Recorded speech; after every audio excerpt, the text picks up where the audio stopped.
Deus abençoe. Hoje é uma noite muito especial para mim. Pense num crente que gosta desse culto. Eu gosto. E mês que vem é a vez lá da Matriz. Viu, irmão Isabel? Só vai cantar lá, viu? Vai cantar lá. Mês que vem é lá na sede. Passou uma DEF, culto dos clássicos na sede lá. Graças a Deus. Você está feliz nessa noite? Olha, o Brasil perdeu. Você está feliz nessa noite? Amém. Muito bem. Isso é coisa de crente, né? Crente está feliz. Até quando o Brasil perde, né? Muito bem. Graças a Deus. Eu quero agradecer a Deus, irmão. Muito obrigado pelo convite. Não é um convite, né? A gente tem que participar mesmo. É uma honra. Para mim é uma alegria. Agradecer a Deus pela vida do Marcelinho, sua esposa, por esta congregação. Tempo que a gente não vem aqui, né? Vocês não me convidam? Brincadeira. Convidam-se. É uma honra muito grande ver os irmãos. Eu quero convidar você para ver a sua Bíblia. Evangelho de Lucas, capítulo de número 10, verso de número 38. Eu quero relembrar um texto convosco nessa noite. Lucas, capítulo 10. Versículo 38, eu já tive a oportunidade de pregar algumas vezes nesse texto, mas hoje à tarde orando, Deus colocou algo aqui no meu coração que eu quero compartilhar com você, eu quero bem chamar a sua atenção nessa noite. Lucas capítulo de número 10, a partir do verso de número 38. E se você já achou, diz aí um bonito amém. Amém! Então vamos ler a palavra de Deus, que diz assim: E aconteceu que, indo eles de caminho, entrou numa aldeia, e certa mulher, com o nome de Marta, o recebeu em sua casa. E tinha esta uma irmã chamada Maria, a qual, assentando-se também aos pés de Jesus, ouvia a sua palavra. Marta, porém, andava distraída em muitos serviços, e aproximando-se disse: Senhor, não te importas que minha irmã me deixe servir só? Dize-lhe, pois, que me ajude. E Jesus, respondendo, disse-lhe: Marta, Marta, estás ansiosa e atarefada com muitas coisas, mas uma só é necessária. E Maria escolheu a boa parte, a qual não lhe será tirada. Por favor, volte lá no verso 39. Agora eu quero a sua participação. Vamos ler mais uma vez, todos juntos em alta voz, apenas. Versículo 39. Vamos lá, sem timidez, todos juntos. 1, 2, 3. E tinha...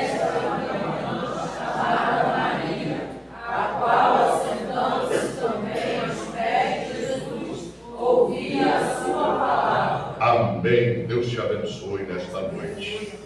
Glória a Deus. Meus irmãos, eu quero relembrar essa história convosco. Esse texto, ele vai chamar-nos atenção a respeito da nossa vida cotidiana. Todos nós já lemos esse texto, todos nós já estamos familiarizados com esse texto. Texto que nos narra de uma forma muito resumida a história de uma família composta por 3 irmãos: Marta, Maria e o único homem da casa, chamado Lázaro. Esses 3 irmãos residiam num vilarejo, numa aldeia chamada Betânia. A aldeia de Betânia, ela ficava a cerca de 4 quilômetros da cidade de Jerusalém. Ela ficava literalmente na rota da cidade, de forma que todas as pessoas que entravam ou todas as pessoas que saíam da cidade de Jerusalém obrigatoriamente tinham que passar por Betânia. E era uma tradição, muitas pessoas iam para a cidade, e a maioria esmagadora das pessoas não tinham carro, pois não existia carro na época. Muitos não tinham montaria para poder chegar até lá. A maioria dos viajantes iam literalmente a pé, andando quilômetros e quilômetros de distância. Antes de chegar à cidade, passavam por Betânia. E ao chegar em Betânia, muitos moradores daquela cidade, ou daquele vilarejo, ou daquela aldeia, como queira, acabavam recebendo esses viajantes e cediam, ofereciam suas casas para esses viajantes poderem descansar, passar uma noite de descanso. A maioria das casas acabavam servindo de pousada para os viajantes que iam ou saíam da cidade de Jerusalém. E muitos recebiam dinheiro para poder ceder as suas casas para esse viajante. E nas idas e vindas de Jesus até Jerusalém, passando por Betânia, Jesus acaba se familiarizando com esta família. Jesus acaba se tornando amigo particular desta família. Muitas famílias moravam em Betânia, mas Jesus acaba se familiarizando com esta. E Jesus, todas as vezes que ia para a cidade, ele passava por Betânia, e passando por Betânia, Jesus acaba sendo recebido várias vezes por essa família em sua casa. Neste detalhe aqui, nesse texto que nós estamos lendo, a Bíblia Sagrada diz que Jesus está indo para a cidade. E ele, como das outras vezes fazia, mais uma vez passa por Betânia, entra em Betânia e mais uma vez é recebido por esta família. Agora, é válido lembrar que Jesus não está sozinho nesta ocasião. Jesus está com a sua comitiva. Todos nós sabemos que Jesus tinha pelo menos 12 auxiliares. Todos os discípulos de Jesus estão indo para Betânia junto com ele. E quando a informação chega, Jesus simplesmente chega. E quando a informação chega, Jesus está aqui, está entrando na cidade. Logo Marta vai ao encontro de Jesus e já está pronta com a sua casa para poder recebê-lo. Agora imagine Maria e Marta recebendo Jesus em sua casa, e não apenas Jesus, mas também todos os seus auxiliares, de forma que não estamos falando de um homem, estamos falando de Jesus mais 12, são 13, embora Lázaro não apareça no texto. Lázaro é o homem da casa, Lázaro também está inserido nesse contexto. São 14 homens dentro da casa. Imagine apenas 2 mulheres. E Marta é a mais agitada de todas, a mais nervosa, a mais preocupada. Ela quer fazer de tudo para poder receber Jesus e receber bem. Afinal de contas, é Jesus que está chegando na casa dela. Prepara o ambiente, Jesus fica à vontade, a casa sua, Jesus entra a casa dentro e logo se acomoda na sala. A Bíblia não dá detalhes, mas a gente viaja, como diz o dirigente de vocês. A gente viaja no texto. E eu fico imaginando, irmãos, Jesus entrando na sala, se acomodando, em volta da mesa, sentado, junto com os seus discípulos mais Lázaro, enquanto as 2 únicas mulheres da casa vão para a cozinha preparar o alimento para aqueles viajantes. Jesus está cansado, com certeza, serve a água bem fresquinha, pois não havia água gelada, mas a água está bem fresquinha. Jesus está saciando a sua sede e todos estão acomodados enquanto Marta começa a administração da refeição para aquela comitiva. Agora imagine a agitação de Marta falando com a sua irmã Maria, porque as duas eram diferentes. Marta era mais elétrica, Marta era mais agitada, Marta era mais preocupada, Marta era mais intensa, enquanto Maria está mais tranquila, mais calma. Maria tinha um freio de mão mais puxado, e Marta está dizendo: Maria, olha, vamos descascar esse legume, prepara aí a comida, acende o fogo, olha, não podemos perder tempo, tem muita coisa para fazer, Jesus está aí. E enquanto elas estão na correria, lá na cozinha, Jesus está na sala fazendo o que ele fazia de melhor. Jesus está pregando. Jesus está ensinando. A voz de Jesus começa a ecoar pelos cômodos da casa. E a voz de Jesus, ela causa um impacto tão grande, positivo, tão grande. A voz de Jesus começa a preencher o ambiente da casa. Marta está tão concentrada, Marta está tão nervosa, com tanta coisa para fazer, que ela não percebe que a paz está reinando dentro da casa. A voz de Jesus começa a ecoar, irmãos, dentro dos ambientes, dentro dos cômodos daquela casa. O ambiente da residência muda. E a voz de Jesus, ela é tão maravilhosa que Maria começa a prestar atenção. Maria começa a ser atraída pelo som da voz de Jesus, pelo tom da voz de Jesus, pela harmonia da voz de Jesus, por aquilo que a voz de Jesus transmite, pela paz que a voz de Jesus transmite. Maria, ela por vezes acaba parando, e quem sabe ali com a cebola na mão, a faca de um lado, e ela não sabe se descasca, se pica a cebola, enquanto Marta está lá, acende o fogão, mexe aqui, mexe a panela, e quando ela percebe, ela vê, Maria está parada, do nada, Maria está viajando, ouvindo Jesus falar, lá no outro cômodo. Marta não perde tempo, chama a atenção da irmã: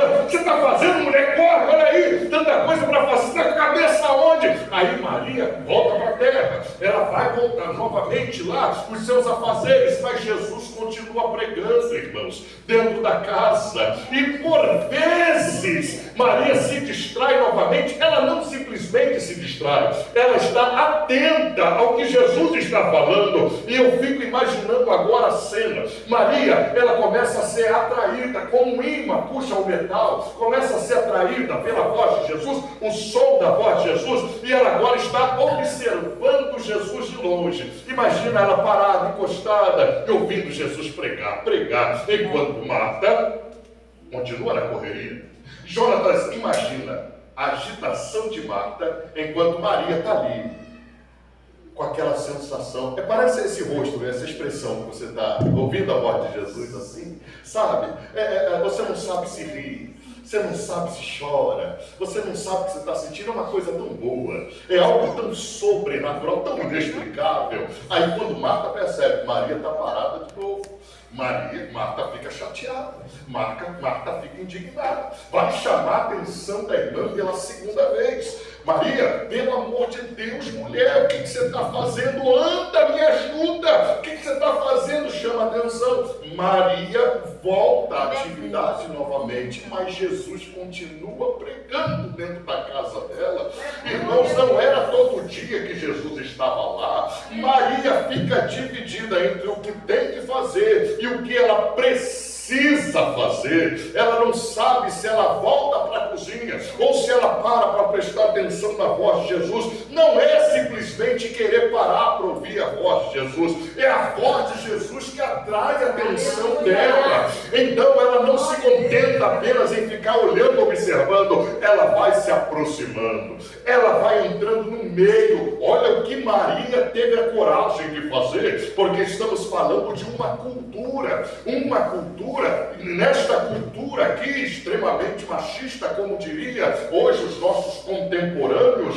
Maria simplesmente toma a iniciativa e a coragem de entrar no meio da conversa, e a Bíblia diz, como você acabou de ler, ela escolhe o melhor lugar para ficar, ela se assenta aos pés de Jesus. Isto foi algo estratégico. Ela não escolheu um lugar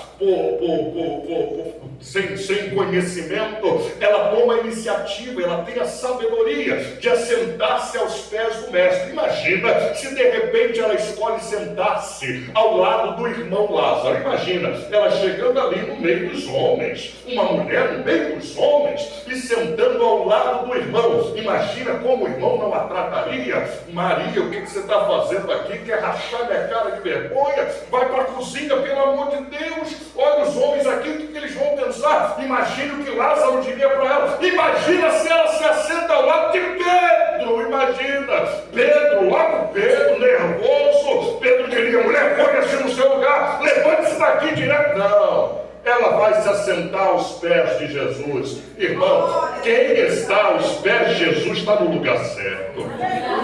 Ninguém tinha autonomia para mandá-la sair dali. Ninguém mandaria, jamais tomaria a iniciativa, teria a audácia de interromper Jesus e dizer, Jesus, o que essa mulher está fazendo aí? Não, ela fica aos pés de Jesus. Agora imagina a Marta, na correria, na agitação, quando de repente ela olha para um lado, olha para outro e não encontra mais a irmã na cozinha. Imagina a Marta olhando para o lado e perguntando, Maria, cadê você? Imagina ela, quem sabe, indo no banheiro. Ei, Maria, você está no banheiro? Maria, cadê você? Aí ela cisma de olhar lá na sala, lá no meio da reunião dos homens, e ela vê a irmã dela sentada aos pés de Jesus. Aquilo para Marta foi uma coisa terrível de se olhar. Ela não fica satisfeita, chateada, aborrecida. Ela se aproxima, vai até por trás de Jesus, vai até o ombro de Jesus. Ela chega e de forma bem sutil fala, Senhor, o Senhor não se incomoda da minha irmã estar aí? Jesus, eu estou com tanta coisa para fazer, que a minha irmã sentada aí. Jesus, o Senhor não se importa de deixar a minha irmã trabalhar sozinha? Faz o seguinte, manda ela voltar para a cozinha, manda ela me ajudar, faz alguma coisa, Jesus. Aí Jesus chama a atenção de Marta, dizendo, Marta, Marta, você está perdendo uma grande oportunidade. Marta, Marta, você está ansiosa, cansada, fadigada, assoberbada com muita coisa. Olha para o exemplo da sua irmã. Maria escolheu a melhor parte. E o que ela tomou a decisão de fazer, ninguém vai tirar isso dela. Ela decidiu ficar aos meus pés, ninguém vai tirar isso dela. Só uma coisa é necessária: faça exatamente o que a sua irmã fez, porque ela escolheu a boa parte, e essa parte que ela escolheu, ninguém vai tirar dela. Quantas vezes você já não leu esse texto na Bíblia? Agora, permita chamar a sua atenção aqui, porque é impressionante como todos nós nos identificamos com esse texto, principalmente com a pessoa de Marta. Marta, ela é literalmente a representação ou a representatividade de todos nós aqui. O nosso maior desafio hoje, irmãos, como crentes salvos em Cristo Jesus, é vivermos como Maria no mundo que é literalmente de Marta. Marta, ela deixa claro para todos nós que a nossa vida atualmente é uma vida de correria sem precedente. Todos nós somos como Marta, agitado, nervoso, ansioso, a cabeça nas nuvens. Todos nós temos dificuldades para literalmente termos uma boa noite de sono, porque estamos com muitos afazeres, muitas preocupações na mente. Por exemplo, você está aqui agora me ouvindo, mas de vez em quando a tua mente está viajando com o que você tem que fazer durante toda esta próxima semana. Até porque já tem gente chateado. Olha, não vai ter mais feriado, porque o Brasil perdeu. Vou ter que trabalhar agora de maneira regular. Olha só o que fizeram. Você está aqui, mas já está preocupado com os problemas que estão te esperando dentro de casa. A nossa vida diária é uma vida de correria. Já reparou? Nós estamos vivendo numa correria sem precedentes. Alguns irmãos não estão conseguindo ter tempo para absolutamente nada. Aliás, hoje a nossa maior desculpa para tudo na vida, principalmente no que diz respeito às coisas de Deus, é exatamente esta: não tenho tempo. Nós não temos tempo mais de vir à igreja, não temos tempo mais de orar dentro de casa, não temos tempo mais de abrir a Bíblia dentro de casa. Aliás, isso deixou de ser um hábito para muito crente, porque hoje nós temos tanta coisa para fazer. Temos que entrar, sair, comprar, vender, negociar, trabalhar, levantar cedo, cuidar das crianças, cuidar do marido, cuidar da sogra, cuidar dos outros parentes, cuidar dos negócios, correr atrás de dinheiro. Estamos correndo como doidos, igual loucos, como se isto fosse algo que a Bíblia recomenda. Estamos vivendo numa correria sem precedente. Marta é nosso retrato, a nossa representatividade. Em meio a esta correria, nós estamos deixando claro que o nosso Jesus, o nosso Deus, ou o Deus que nós servimos, não é tão importante assim. Vou dizer isso aqui, olha para mim, grave e não esqueça. Nós estamos literalmente com esta correria, deixando claro, principalmente para nós, que o nosso Deus não é tão importante assim. Sabe por quê? Porque na correria da semana inteira que nós temos, nós estamos tão cansados, estamos tão assoberbados, que no final nós nos lembramos que não exercemos sequer a nossa fé. Aí, quando a mente nos acusa, nós chegamos para nós mesmos com consciência pesada e dizemos: esta semana eu não fui à igreja, esta semana eu não tirei um tempinho para ler a Bíblia, esta semana eu não jejuei, esta semana eu não meditei nas Escrituras. Eu preciso tirar um tempo para Deus. Quantas vezes você não diz isso durante a sua semana? Eu preciso tirar um tempinho para Deus. Quantas vezes você já não criou o mau hábito de dizer isto? Uau, eu não exerci a minha fé, não tive nada, não fiz nada para Deus ainda. Preciso tirar um tempinho para Deus. É isso que você costuma dizer? Então grave o que o pregador vai te falar agora. Fique sabendo que Deus não quer o teu tempinho. Vou repetir: fique você sabendo que Deus não aceita o teu tempinho. Vou repetir: fique sabendo que Deus rejeita aceita o teu tempinho. Deus não quer o nosso tempinho. Deus exige de nós prioridade. É isto que Ele quer de cada um de nós. Se você quer oferecer um tempinho para Deus, fique sabendo, Deus não quer, não aceita o teu tempinho. Deus quer prioridade. Deus quer ser prioridade na sua vida. Sabe o que Deus quer? Deus quer ser a última pessoa com quem você fala todos os dias antes de pegar no sono. Sabe o que Deus quer? Deus quer ser a primeira pessoa com quem você fala todos os dias quando acorda pela manhã. Sabe o que Deus quer? Deus quer ser a pessoa que você mais pensa quando está dirigindo o teu carro todos os dias. Sabe o que Deus quer? Deus quer ser a pessoa com quem você mais conversa no teu dia a dia, nos teus afazeres. Deus não quer o teu tempinho. Deus quer prioridade na tua vida. Deus não quer sobra. Deus quer que você coloque em primeiro lugar. Irmão, não podemos viver nessa vida de correria e achar que Deus vai nos entender. Deus é que é o dono do tempo. Você sabia que não adianta nada você dizer 24 horas hoje dá pouco, 24 horas hoje não dá para nada. Só que desde que o mundo é mundo, 24 horas sempre foi 24 horas. Desde que a humanidade é humanidade, 24 horas sempre foi 24 horas. Você está tomando um rumo errado na tua vida e precisa botar o pé no freio. Você precisa parar, porque se você não tem tempo para Deus aqui na terra, você acha que vai conseguir chegar no céu para viver com Ele eternamente. Você está correndo demais. Você está atarefada demais. Você está numa agitação demais. E é impressionante que essa agitação hoje atinge todas as camadas da sociedade, todas as idades. Você quer ver uma geração que deveria estar descansando, estar mais tranquila, estar vivendo uma vida mais sossegada e hoje, ao contrário, vive uma vida mais agitada? Os aposentados. Os aposentados da minha geração hoje estão na academia. Os aposentados da minha geração não têm tempo para nada. Os aposentados da minha geração, depois o dirigente conserta. Os aposentados da minha geração hoje têm uma função terrível dentro da igreja. Não tem tempo para viver, porque tem que cuidar de... alguém falou. Alguém falou. Os aposentados hoje têm que viver cuidando de Deus. Lá em Matapaca, na época que eu era dirigente, eu tive uma experiência que me chamou muita atenção. Olha para cá, me chamou muita atenção.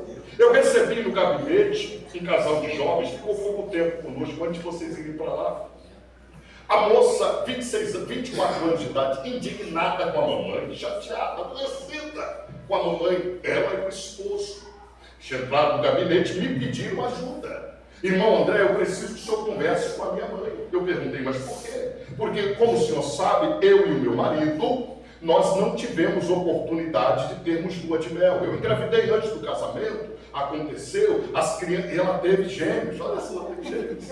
Aconteceu, mas olha, nós estamos cuidando das crianças, nos casamos, estamos firmes na igreja, estamos direitinho como o senhor sabe, só que agora pintou oportunidade. Meu marido ganhou uma viagem para Búzios, de 4 dias com tudo pago, só que minha mãe não quer ficar com as crianças.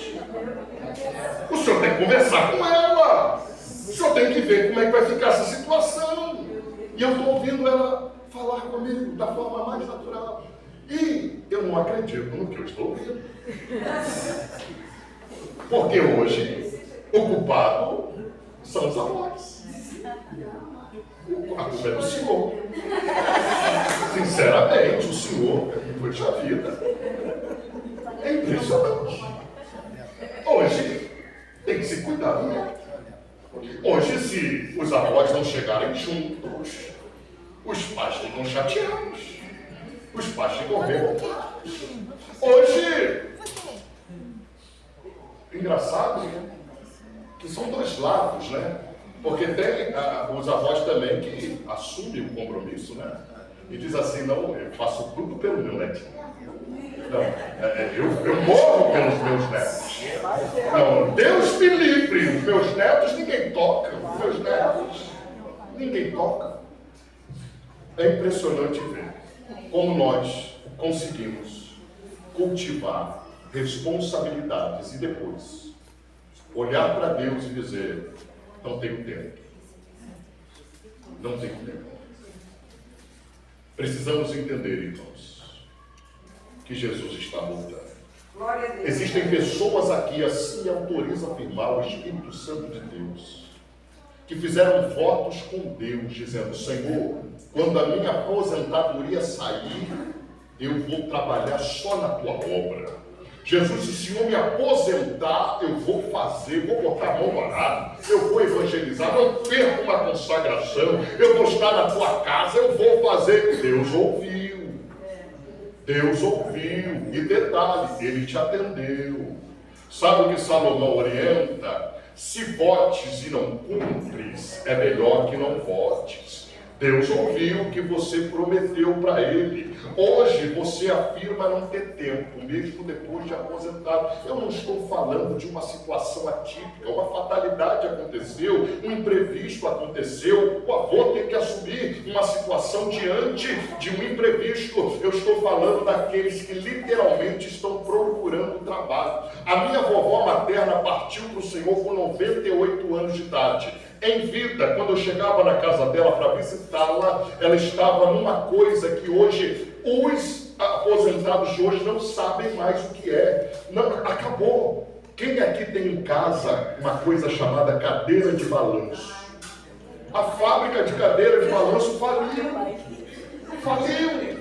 Os velhos de hoje não sabem o que é isso, Aurélio. Não conhecem cadeira de balanço. Eu me lembro da vovó França na cadeira de balanço com a harpa na mão, sentada no quintal dela, dizendo, estou satisfeito com Cristo, balançando. Como é que está, vovó? Bênção, Deus te abençoe, meu filho. Está tudo bem, Jesus é bom. Estava ali, 98 anos de idade. Os velhos hoje estão reclamando. Eu estou com 70 e não me troco por essa juventude. Eu estou com quase 80 e tenho mais disposição que essa garotada de hoje. Tá, mas o que você está fazendo para Deus com essa disposição toda?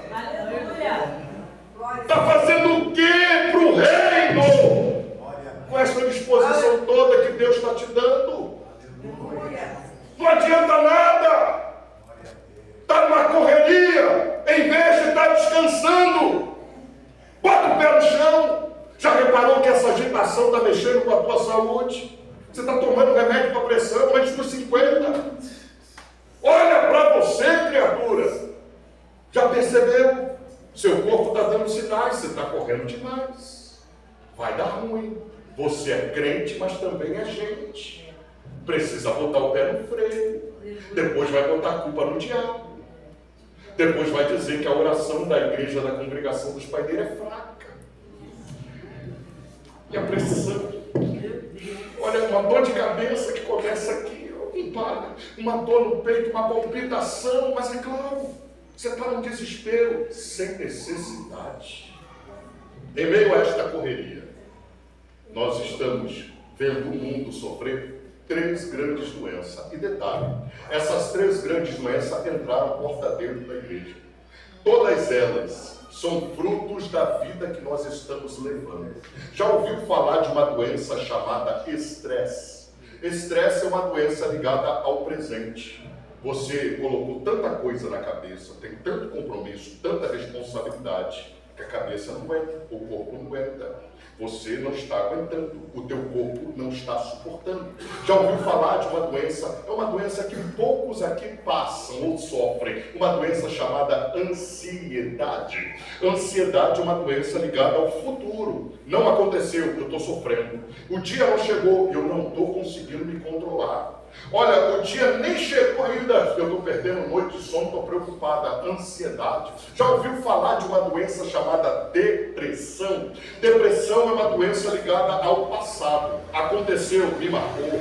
Aconteceu, não consigo esquecer. Eu vivi isto aqui, foi trágico para mim. Não sai da minha cabeça, depressão. De todas essas doenças, a que a Bíblia mais condena é a ansiedade. Sabe por quê? Porque a ansiedade não resolve o teu problema do presente. Ela só tira a paz do teu amanhã. A ansiedade não resolve o teu problema de hoje. Ela só te maltrata em relação ao teu futuro. Jesus foi categórico quando ele condenou a ansiedade. Jesus, em Mateus capítulo de número 6, a partir do verso de número 25, ele nos deu uma orientação para você que é ansiosa, para você que é agitada como Marta, para você que só vive se preocupando. Mateus capítulo 6, a partir do verso de número 25, Jesus falou: por isso vos digo, não andeis cuidadosos quanto à tua vida, pelo que haveis de comer, pelo que haveis de beber, nem quanto ao teu corpo, pelo que haveis de vestir. Ele pergunta: não é a vida mais do que o mantimento, o corpo mais do que a vestimenta? Aí ele dá a seguinte orientação: olhe para as aves do céu,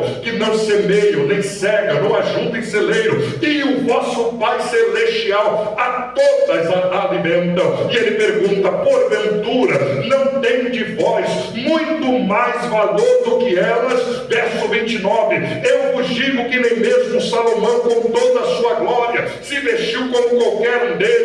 Pois se Deus assim veste a erva do campo, pois se Deus assim cuida das aves do céu, que hoje existe, amanhã não existe mais, porventura não cuidará melhor de vós, homens de pequena fé? Por isso vos digo, não andeis ansiosos por coisa alguma, perguntando: vou comer o quê? Vou beber o quê? Vou vestir o quê? Verso 33 ele diz: mas buscai primeiro o reino de Deus e toda a sua justiça, e todas, veja que ele está dizendo, não são poucas, são todas as demais coisas, eu acrescento na vida de vocês. Jesus está falando: pare de perder noite de sono, pare de se preocupar, eu sou o Deus da tua vida, eu cuido de tudo, cuido de você, cuido da tua família, cuido do pão da tua mesa, cuido da água que você vai beber, cuido até da roupa que você tem que usar. Está sofrendo à toa, criatura, você tem um Deus que cuida de você. É porventura esse Deus não tem cuidado, William? Porventura, olha para você, como é que se explica? Você ganha um salário mínimo, criatura. Você ganha um salário mínimo. Eu te pergunto, com um salário mínimo, como é que você paga a água, como é que você paga a luz, como é que você come, como é que você se veste, como é que você se cuida, ganhando um salário mínimo? Seja sincero, vê se não é a mão de Deus sobre a tua vida, cuidando de você todo dia, dos mínimos detalhes. Enquanto Deus for o teu Deus, não vai faltar pão na tua mesa, não vai faltar azeite na botija, não vai faltar farinha na panela. Ele cuida de você, ele cuida. Quantos acreditam na providência de Deus? Não, levanta a mão assim, abre a boca, glorifica o nome do Senhor. Ele está cuidando.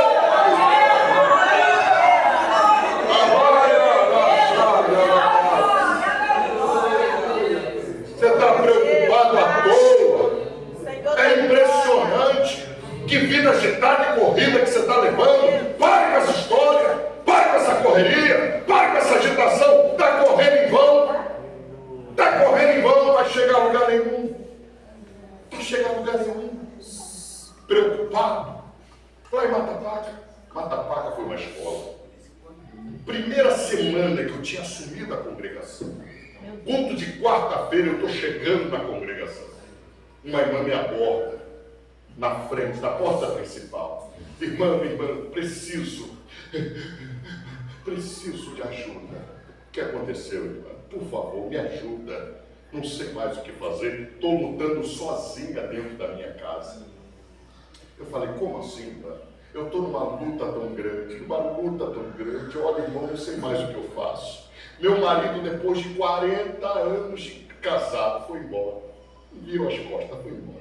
Meus 3 filhos que eu apresentei no altar, apresentei ao Senhor, lá naquele púlpito ali, naquele altar, estão todos desviados. O meu filho do bem está jurado de morte. Não sei mais o que eu faço, minha saúde foi embora, estou lutando sozinha. E ela falando e as lágrimas descendo, respirando com dificuldade. E eu perguntei, irmã, quantos anos ou quanto tempo a senhora está nessa luta? Ela, estou há 8 anos nesta luta, lutando sozinha dentro da minha casa. Foi a frase que ela me disse, me chamou a atenção.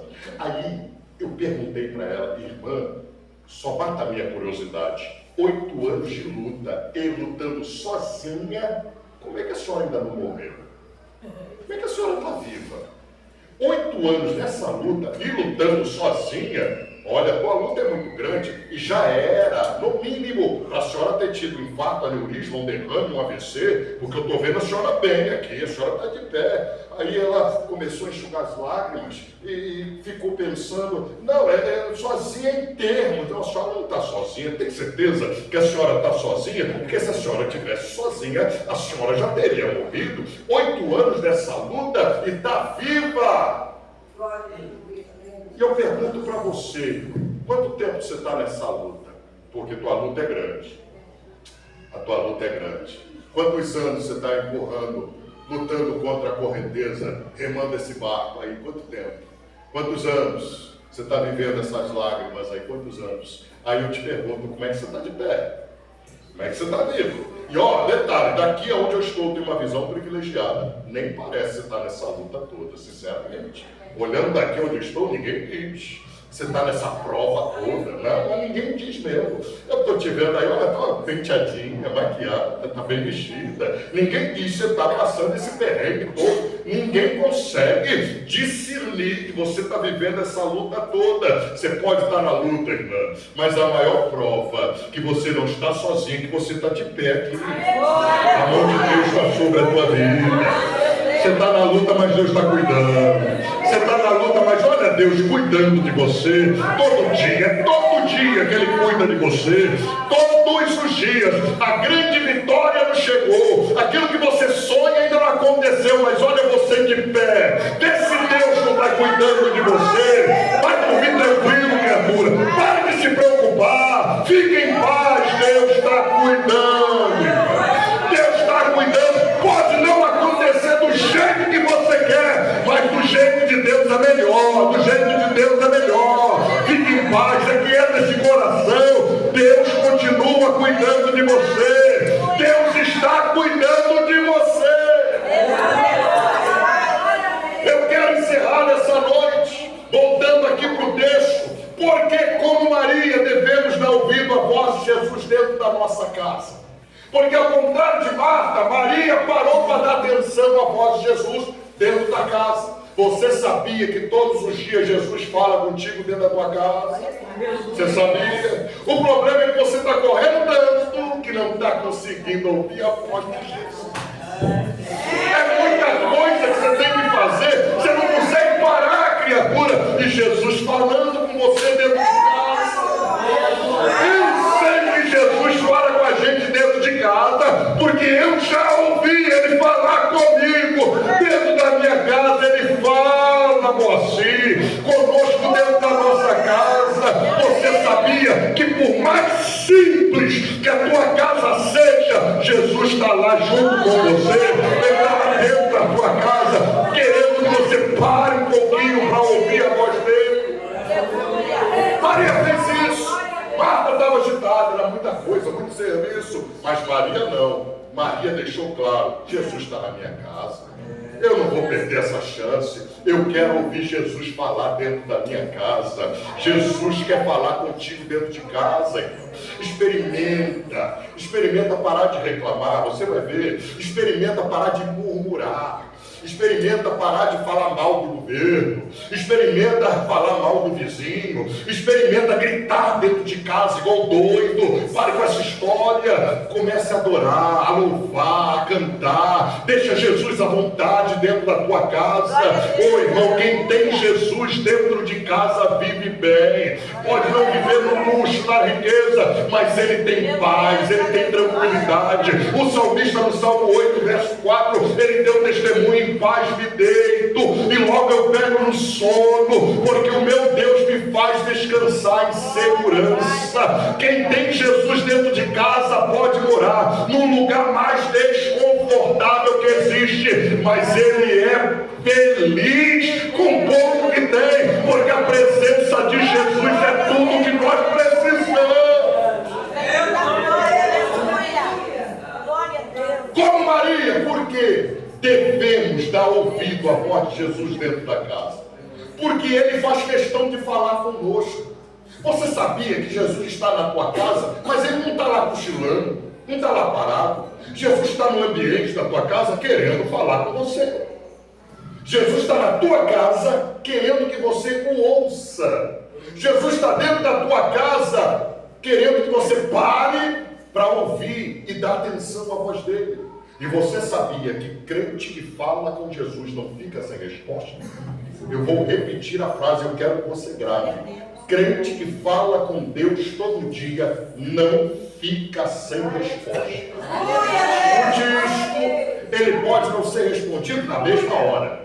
Ele pode não ser respondido no mesmo dia. Ele pode não ser respondido na mesma semana, no mesmo mês, ou até no mesmo ano. Mas crente que fala com Deus todo dia não fica sem resposta, porque está na Bíblia, e se está na Bíblia, eu creio. Jeremias 33:3: clama a mim e responder-te-ei, e anunciar-te-ei coisas grandes e firmes que não sabes. Salmo 50, versículo 15: invoca-me no dia da angústia, eu te responderei e tu me glorificarás.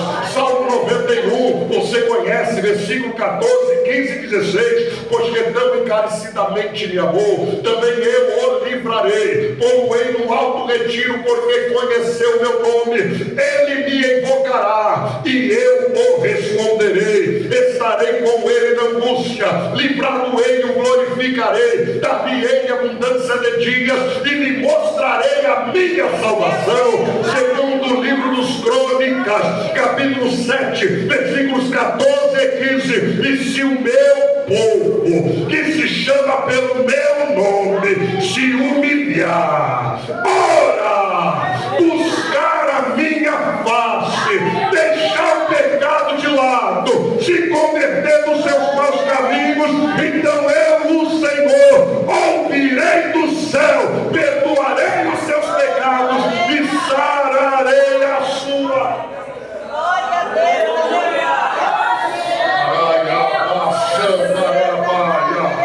Está biblicamente comprovado, irmão. Quem fala com Deus todo dia não fica sem resposta. Deus quer falar contigo na tua casa. Deus quer falar contigo onde você estiver. Deus quer falar com você.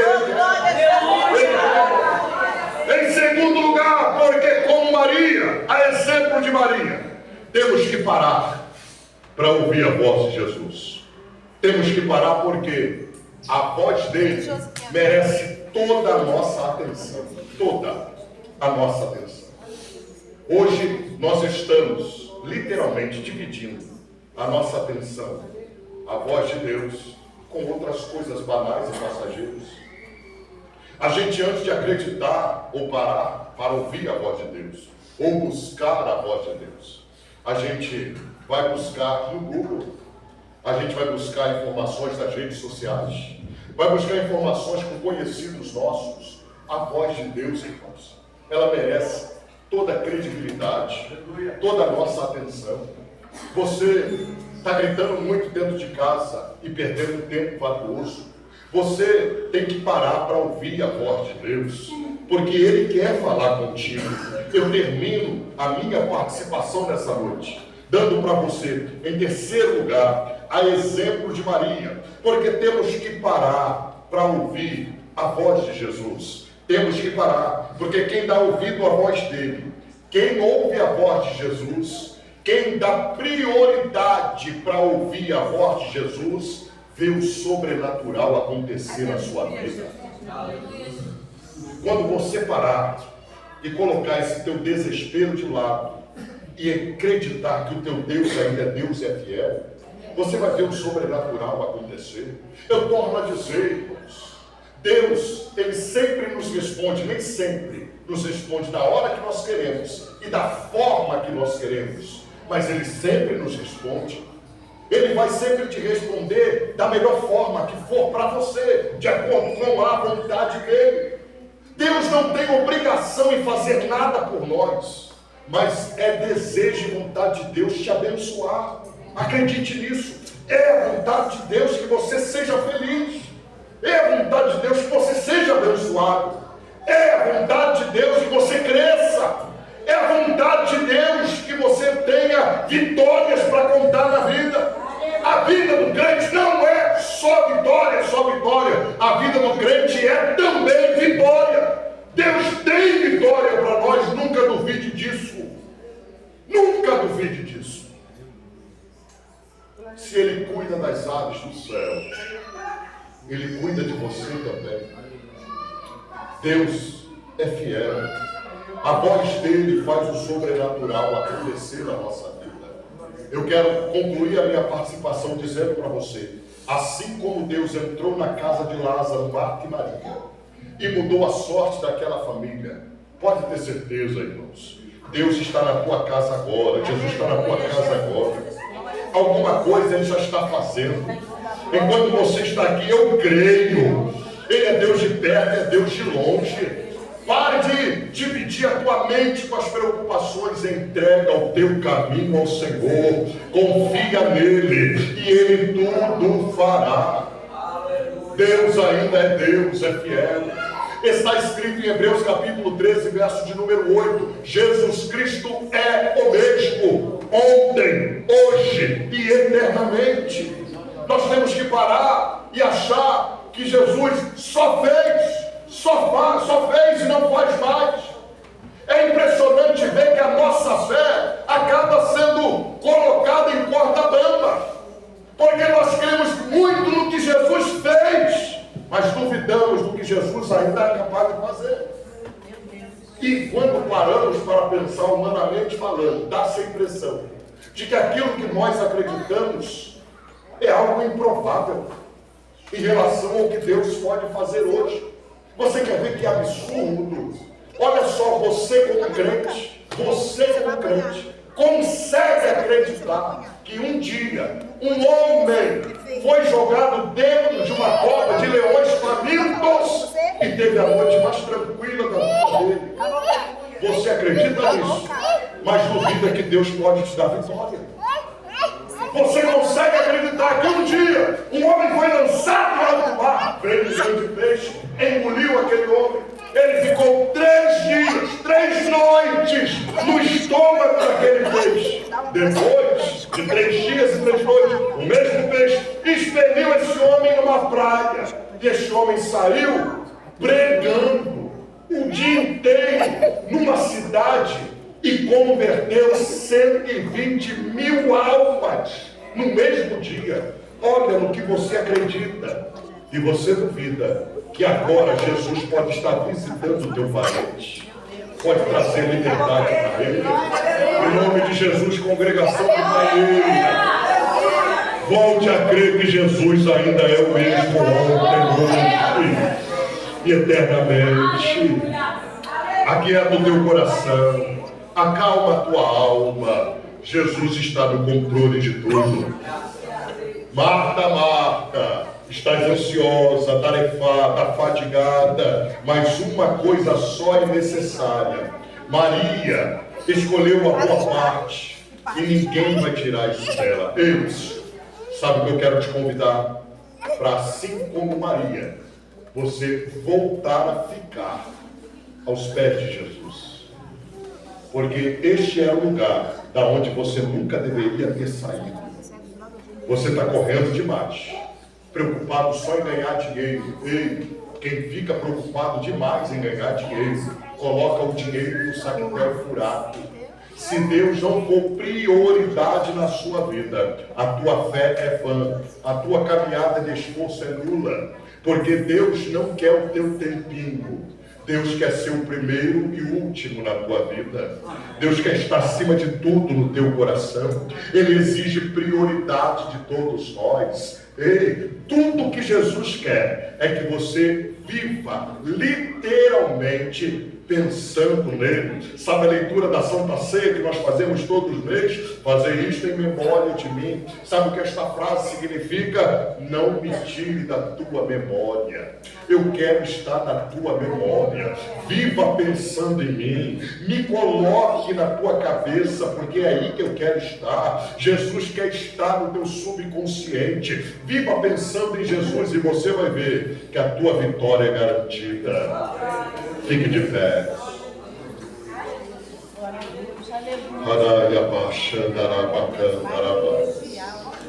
Eu quero orar pela tua vida. Eu sinto de Deus orar por você. Orar para que você volte a ter paz. Porque é impressionante. Vivemos uma época que os cristãos não têm paz. É muita correria. É muita agitação. É muita coisa para fazer. Você está acumulado de coisa. E já reparou? Você não está dando conta. Você não está conseguindo resolver. Ei, irmãos, a senhora não vai conseguir resolver o problema de todo mundo. O senhor não vai conseguir resolver o problema de todo mundo. O senhor não vai conseguir salvar todo mundo. Você não vai conseguir carregar todo mundo nas costas. Não vai. Vai ter uma hora que vai dar ruim. Tem gente achando aqui, não, se eu não fizer, o que vai ser dos meus filhos? Você sabia? Ei, vovó, mamãe que me ouve, papai que me ouve, você sabia que quando o filho descobre que o papai e a mamãe são tolos, ele tira proveito dessa situação? Eu conheci uma senhora que me pediu oração. André, ora pelo meu filhinho. Palavras dela. Porque eu estou preocupada com ele. Estou com 70 anos, viúva há mais de 20. Meu filhinho não consegue ficar no trabalho, no emprego, não consegue. Nós vivemos com a pensão que o meu falecido marido deixou. Ele conseguiu um trabalho e só ficou 4 meses. Porque disse para o patrão que não gosta de trabalhar sábado. O que vai ser do meu filhinho quando eu morrer? Eu perguntei para ela, irmã, qual a idade do seu filhinho? 36 anos. E tem gente aqui assim, preocupado com o filhinho, com o netinho. Ah, o que vai ser? Você sabia que quando você sair de cena, ele vai dar o jeito dele? Você sabia que ele só está nas suas costas porque descobriu que você é um bobo, uma boba, e acha que tem que fazer tudo por ele e por ela? Sabia disso? Acorda para a vida. Jesus está precisando de você na tua obra. Você ainda está vivo. Dá para fazer alguma coisa para Deus. Ainda dá tempo. Ainda dá tempo. Não dá para carregar 10 quilos mais, mas dá para carregar 5. Não está dando mais para carregar 5 na obra, mas está dando para carregar 2. Você tem que voltar ao mercado de trabalho por causa de filho e neto, depois de aposentado. Pare com essa história. Pare com isso. Cuide de você também. Cuide dessa saúde que ainda te resta. Cuida desse pouquinho de saúde que ainda te sobrou. Acorda para a vida, criatura. E pare de botar a culpa no diabo, dizer que tua luta é grande. Porque, afinal de contas, você parou tudo. Parou no tempo, achando que se você não fizer, vai dar ruim para eles, vai dar ruim para você. Já está dando ruim. Você não tem tempo nem de se cuidar, cuidar da saúde, cuidar de você. Ei, Deus está te preservando em vida, porque ainda tem chamada, ainda tem alguma coisa para fazer. Essa agitação precisa cair por terra, essa correria. Porque você não consegue parar para ouvir a voz de Deus. Você vem para o culto nervoso e agitado, preocupado. Você não tem prazer nas coisas de Deus. Isto não é servir a Deus com propósito, com alegria. Está na hora de voltar ao primeiro amor. Está na hora. Está na hora de jogar tudo para o alto e dizer, Senhor, a partir de agora eu entrego nas tuas mãos. O que o Senhor fizer, está feito. Eu não me meto mais. Eu quero orar por você nessa noite. Eu sinto de Deus de orar pela tua vida. Olha para mim, aqui na frente do altar. Aqui agora, na frente do altar. Tem uma mesa espiritual que ela está posta. aqui ó, na frente do altar. E em cima dessa mesa está sendo servido agora socorro, ajuda, vitória, graça, cura da alma, cura da mente, cura do corpo. Está tudo aqui em cima desta mesa, na frente deste altar. Os anjos de Deus não vão sair daqui para te servir aí, na medida da tua fé, de acordo com a tua necessidade. Eu vou te convidar, vem para o altar. Traga essa luta, esse problema para o altar, essa agitação, essa ansiedade, essa correria para o altar. Volte a ter paz na tua cabeça, no teu coração. A partir de hoje, volte a dormir tranquilo. Deus vai cuidar da tua vida, está cuidando da tua causa. Até porque, se Deus não estivesse cuidando, ninguém cuida, ninguém resolve. Se não for Deus, você não dá conta. Não vai dar conta, não vai dar conta. Está correndo à toa, está se preocupando à toa. Você não vai resolver esse problema. Entrega na mão de Deus. Deixa para Deus. Descansa em Deus. Aquieta esse coração. Porque Deus quer trabalhar. Ele quer. Trabalha, daraia, chaia, trabalha. Levante suas mãos ao céu nessa noite. Eu sinto Deus nesta casa, nesse lugar. Eu sinto Deus nesta reunião. Oh, Deus está aqui. Deus está aqui. E quem tem ouvidos para ouvir, ouça o que o Espírito está falando contigo nessa noite. Larga a mão dessa ansiedade. Larga a mão dessa correria. Abre mão dessa agitação.